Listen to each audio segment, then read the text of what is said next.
Sir Sudheer గారు, and ఈ SMS movie గురించి మీకు ఎన్ని SMSలు వచ్చాయి, ఇంకా ఎన్ని వస్తున్నాయి? యాక్చువల్లీ నేను మార్నింగ్ దేవి థియేటర్కి వెళ్ళానండి. సో ఫోన్ అంతా పక్కన వేరే వాళ్ళ దగ్గర పెట్టాను అనమాట. సో సినిమా చూద్దాం పూర్తిగానే. ఫోన్లో బయటికి రావడం చూసేటప్పటికి ఆల్మోస్ట్ ఒక ఒక 100-110 మెసేజ్ అలాగ వచ్చినాయి. ఒక 30-40 కాల్స్ ఉన్నాయి. ఓకే. సో ఎవరిది ఫోన్ ఎట్లా ఎవరికి ఏం చేయాలో అర్థం కాలేదు. సో నేను అదే ఎవరికైనా చేద్దామని చూసుకునే లోపల ఇమీడియట్గా ఫోన్ వచ్చింది మోహయ్యది. అంటే మోహయ్యకి వచ్చిన రిపోర్టు ఇమీడియట్గా ఫోన్ చేసి సినిమా సూపర్ హిట్ చెప్పినట్టు అయింది అని అనుకున్నట్టే జరుగుతుంది అని. సో ఫస్ట్ కాల్ చెప్పాలంటే ఫస్ట్ సినిమా చూసింది మోహయ్య చూసి నాకు వెంటనే చెప్పడం, ఫస్ట్ కాల్ రిసీవ్ చేసుకోవడం కూడా మోహయ్య కోఇన్సిడెన్స్గా. యాక్చువల్లీ చాలా హ్యాపీగా ఉంది అలా కూడా. ఎవరితో చూసారు మీరు ఫస్ట్ టైం ఈ మూవీ? అందరూ మన మెయిన్ థియేటర్కి వెళ్ళాం. సో అంత టీం మొత్తం కలిసి వెళ్ళి అందరు ఫ్యాన్స్ అందరు కూడా ఉన్నారు. అప్పుడు అక్కడ ఆడియన్స్ రెస్పాన్స్ ఎలా ఉంది? నేను ఇప్పుడు దాకా అన్నిటికన్నా చూసిన పెద్ద థియేటర్లో అదే థియేటర్ అండి. ఇప్పుడు నా లైఫ్లో ఒకటి చూసిన పెద్ద థియేటర్లు అంటే పెద్ద థియేటర్ ఉన్నాయో నాకు తెలియదు, కానీ నాకు ఆ దేవి థియేటర్లో అంతమంది జనాలు ఒకటే థియేటర్లో చూడడం ఎప్పటికెప్పుడు అసలు నేను చూడలేదు. అది నా సినిమా కావడం అనేది అసలు ఎక్స్పెక్ట్ కూడా చేయలేదు. చాలామంది ఫస్ట్ రిలీజ్ అయ్యేటప్పుడు ఆ దేవి థియేటర్లో ఎందుకు, చాలా పెద్ద కెపాసిటీ, టాక్ వచ్చిన తర్వాత వేసుకోవచ్చు అని చెప్పి చాలామంది అన్నారు. సో నేను అక్కడికి అన్నారనమాట. ఆ రోజు రమ్మంటే ఎవరు తెలియని కూడా తెలియదు నేను వస్తున్నాను. సో అప్పుడు డైరెక్ట్గా వెళ్ళి లోపలికి చూసి నేనే స్టన్ అయ్యాను. అసలు ఒక్కొక్క సీట్ ఖాళీ లేదు, టోటల్గా జనాలు. సో అప్పుడు నిజంగా ఒక సూపర్ స్టార్స్ ఫ్యామిలీ నుంచి ఎంతమంది అభిమానులు ఉన్నారనేది అది తెలిసింది ఆ రోజు. నువ్వు ఆల్రెడీ ట్రైన్ లో టికెట్ తీసుకుని వెళ్తున్న పులిని కెలికేసావే. ఏ పోరా, నువ్వేం పిక్కుంటావు పిక్కో. అసలు అమ్మాయి రాదే? ఆ అమ్మాయి అంటే ఎలా ఉండాలరా?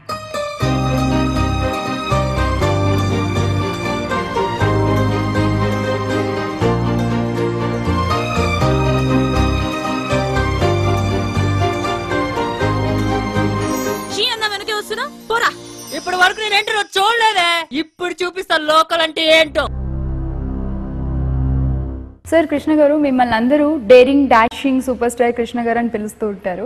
అండ్ మీ అల్లుడు సుధీర్ గారు కూడా ఈ చిత్రంలో చాలా డేరింగ్ అండ్ డాషింగ్గా అసలు ఆ బ్యాక్ రోల్స్ కానీ డాన్స్ మూమెంట్స్ కానీ అన్ని చాలా రిస్కీ మూమెంట్స్ చాలా చేశారు. అండ్ మీకు ఇలా చేస్తున్నారు వితౌట్ డూప్ అని తెలిసినప్పుడు మీకేం కొంచెం టెన్షన్ అనిపించలేదా? సిటీ చూసినప్పుడే ఇవన్నీ చేయగలరని అర్థమైపోయింది. ఓకే. సో ఇంకా అక్కడే మీరు ఫిక్స్ అయిపోయారు అనమాట. సో ఇతను ఇంకేదన్నా చేసేస్తారు అన్డౌటెడ్లీ అని చెప్పి. నేనైతే అంత రిస్క్ చేయనండి. అంటే మా మావయ్య హర్ట్ అయ్యే అంత రిస్క్ నేను చేయను డెఫినెట్గా. నేను ముందలే బయట అక్కడ చేశాను అంటే 100% సార్లు నేను బయట సేఫ్టీగా తీసుకొని ప్రాక్టీస్ చేసి 100% క్లియర్ చేస్తున్నా అంటే నేను చేస్తాను అప్పుడే. ఎందుకంటే రేపు నాకేమైనా అయినా సరే ఆయన ఫీల్ అవుతారు, వైఫ్ ఫీల్ అవుతుంది. So I take my care, నేను ప్రికాషన్స్ తీసుకుంటాను ఫస్ట్. కాకపోతే పర్ఫెక్ట్ చేస్తాను బయట ఒక 150 times 200 times ప్రాక్టీస్ చేసి అప్పుడు 110% క్లియర్ చేస్తానంటే రిస్క్ చేస్తాను, లేకపోతే చేయను.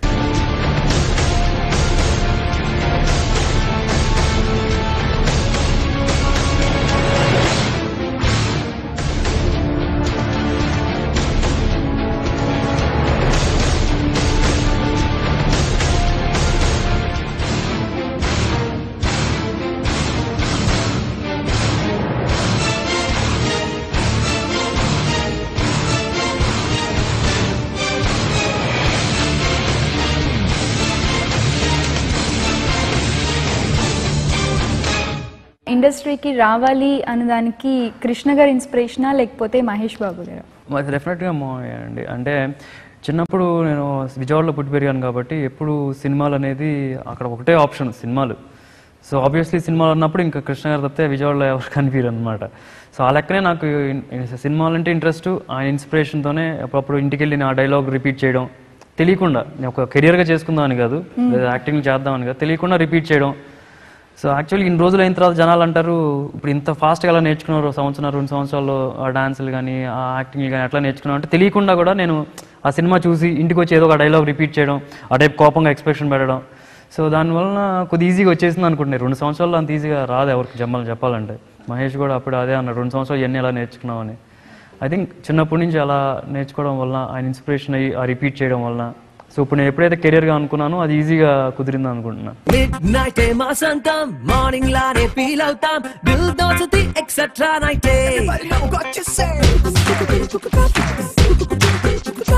ట్రాఫిక్ అంటే తెలియదే మాకు ప్రతి సెంటర్ ఖాళీ కదా వేగంగా వయసుకే వేగం సుల్లో పగలైతే మా కనులు బాలి నీ దూరే పోతా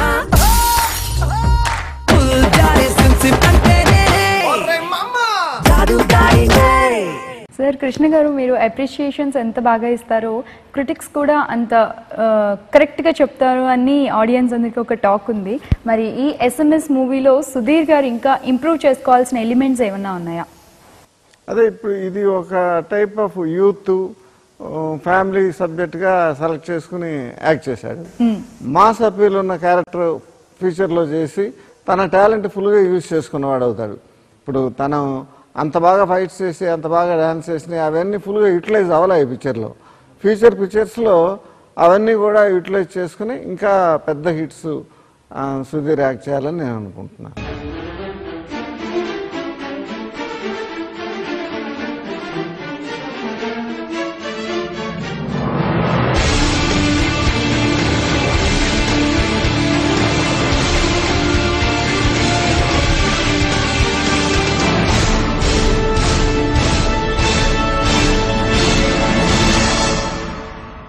సుధీర్ గారు మరి మీ మిసెస్ ప్రియా గారు ఏమన్నారు ఈ సినిమా చూసిన తర్వాత? తను అసలు సినిమా కదండి, నేను ఒక సీన్ కట్ చేసిన తర్వాత ఎడిటింగ్ టేబుల్ వచ్చి చూసేది ఎవ్రీడే. తను వచ్చిన యాక్చువల్లీ ఈ సినిమా స్టోరీ కానీ ఏదైనా సరే ఫస్ట్ ఇలా సత్య వచ్చి తీసుకొచ్చి చెప్పిన తర్వాత నేను ఫస్ట్ తనకే చెప్పాను. తన దగ్గర మంచి టాలెంట్ ఒకటి ఉంది. ఏంటంటే నేను చూశాను, నేను అబ్జర్వ్ చేశాను. నేను ఎవ్రీడే సండే కానీ ఫ్రైడే కానీ ఫస్ట్ డే మార్నింగ్ షో ఇది వస్తే కనుక ఆ షో వెళ్ళిపోతాం మీ ఇద్దరం కలిసి. సో వెళ్ళిపోయిన వెంటనే తను ఇమీడియట్గా ఫస్ట్ డే అని చెప్తాను, మామయ్య ఎలా చెప్తారో తనకు కూడా కొద్దిగా సెన్స్ ఉందన్నమాట, ఈ సినిమా క్లిక్ అవుద్ది, ఈ సినిమా క్లిక్ అవ్వదు అని. సో నాకు తెలిసిందనమాట తన దగ్గర మంచి డెసిషన్ ఉందని చెప్పి. సో ఈ స్క్రిప్ట్ కూడా నేను తనకే చూపించాను ఫస్ట్లో. తను విందనమాట. తను విన్న తర్వాత తనకి నచ్చిన తర్వాతే ఇది ఫ్లోర్స్ మీదకి వెళ్ళింది. సో ఆ కాన్ఫిడెన్స్ తన మీద ఉన్న వల్ల నువ్వు సినిమా మొత్తం ఒకటేసారి చూడలేదు. తను ఫస్ట్ ఒక సాంగ్ కట్ అయిందంటే సాంగ్ వచ్చి చూసేది, ఒక ఎడిటింగ్ అయితే ఒక సీన్ వచ్చి చూసేది. సో తన ఇన్పుట్స్ ఇచ్చింది. యాక్చువల్లీ తన ఇన్పుట్స్ ఇచ్చినవి కూడా కొన్ని కట్స్ చేసాం అనమాట. సో కూడా చిన్నప్పుడు యాక్ట్ చేసింది. శంకారావం, ముగ్గురు కొడుకులు ఆ 2 సినిమాల్లోనే ఉంది. మహేష్ తో కూడా ఉండేది కాంబినేషన్ క్యారెక్టర్స్. మన ముగ్గురు కొడుకుల్లో మా మహేష్ ప్రియా ఇద్దరు కలిపి ఒక పాట యాక్ట్ చేయాలని రికార్డ్ చేశాం ఊటీలో.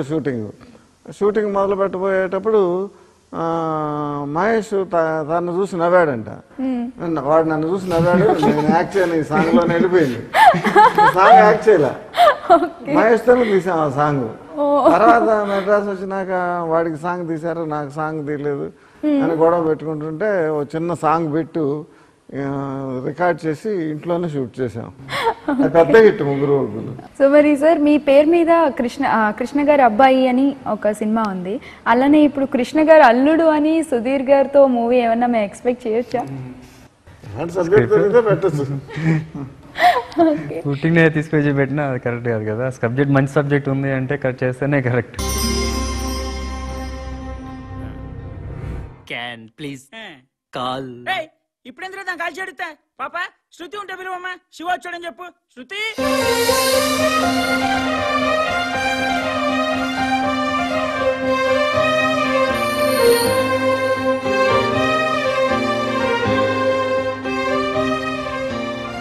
అతనికి ఎటువంటి బ్యాడ్ హ్యాబిట్స్ ఉండకూడదు. స్మోక్ చేయడం, డ్రింక్ చేయడం.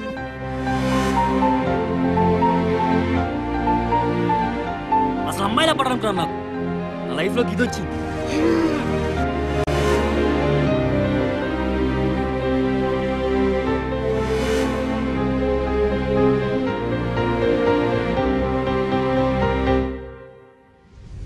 అమ్మ తోడురా, నేను మిస్ అయ్యాను.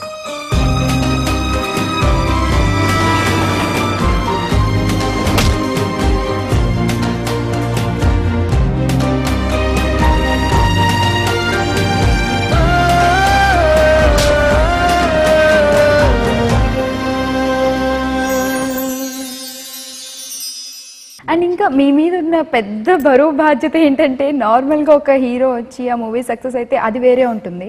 అండ్ ఇప్పుడు మీరు ఒక కృష్ణ గారు అల్లుడిగా అండ్ మహేష్ బాబు గారి బావగా మీ మీద చాలా ఎక్స్పెక్టేషన్స్ ఉన్నాయి ఆడియన్స్కి. సో ఫస్ట్ మూవీలో మీరు వాటిని సాటిస్ఫై చేశారు, అండ్ ఇప్పటి నుంచి ఇంకా ఎక్కువ రెస్పాన్సిబిలిటీ ఉంటుంది. సో అది ఎలా అనిపిస్తుంది మీకు? కొంచెం టెన్షన్గా ఉందా, లేకపోతే అది మీకు బెనిఫిట్ అవుతుంది అనుకుంటున్నారా? నాకు యాక్చువల్లీ కొద్ది ఎక్స్పెక్టేషన్స్ షోలో క్రియేట్ అయినాయండి డెఫినెట్గా, అదైతే చెప్పలేము, లేదు అని అయితే చెప్పలేము. కాకపోతే నా పక్కన ఇండస్ట్రీ రికార్డ్స్ క్రియేట్ చేసిన వాళ్ళు ఉన్నారు, మావయ్య కానీ మహేష్ కానీ. సో వాళ్ళు నా పక్క నుండి ఇది కరెక్ట్ ఇది తప్పు అని చెప్తున్నప్పుడు, ఫ్యాన్స్ వచ్చి ఇన్పుట్స్ ఇచ్చినప్పుడు మావయ్య చెప్పారు కొద్దిగా మాస్ ఫైట్స్ ఉన్నాయి, కొద్దిగా ఎక్కువ చూస్ చేసుకో, వాళ్ళకి బాగా నచ్చుతుంది అని చెప్పి. సో అట్లాంటి ఇన్పుట్స్ వస్తున్నాయి కాబట్టి ఎంత ఎక్స్పెక్టేషన్స్ ఉన్నా గెట్ ఆన్ అవ్వగలను అని చెప్పి ఒక చిన్న కాన్ఫిడెన్స్ వచ్చింది.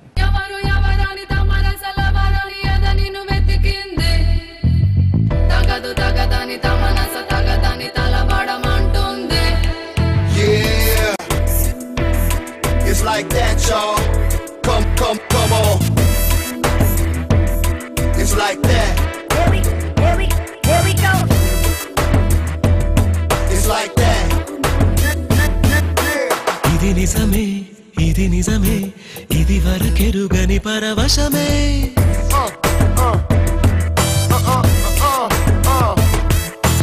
ఇది నిజమే చిరు చిరు ఆశలు చెరి సగమే.